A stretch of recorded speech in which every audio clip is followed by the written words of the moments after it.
هەلبەتە بە دەمێکە ئەو بڕیار دەرکێتیک و دیفچوونە ئاواهیا بێتەکردن شلایە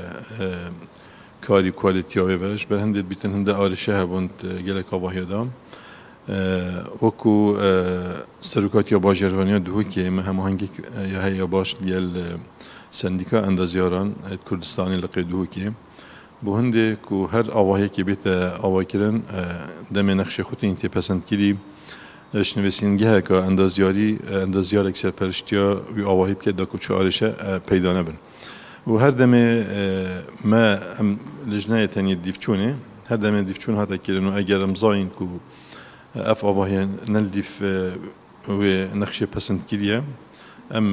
نوێسارەکە فەرمی دێنە سندیکایەک و دا ئاگاداریە وێ نوێسینگەهێ بکێتن بۆ حکێماسیە چ پێ نەوێت پشتی بڕیارە لژنە نوێسینگەیەت ئەندازیاری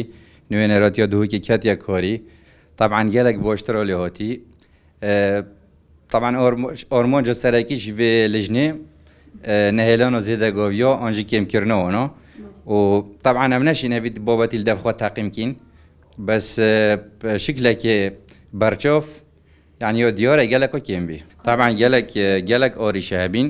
yani berînî ke meselen êkiş babetê girêng mesela babetê xwedan pêdawîstiyên taybet yani çica li bînatê me li dihûkê şûl pê nehatiye kirin piştî ev lêjne hatiye da mezrandin nûkê ew babet hemî berçav têne wergirtin babetekê diye girêng mesela jîngehê yani bigave her mektebek berpirse ji vê babetî jî wextê dest avahîtê te kirin ku babetê jîngehê berçav wergirit pîzbûna jîngehê pîzbûna cada hemî berçav tê te wergirtin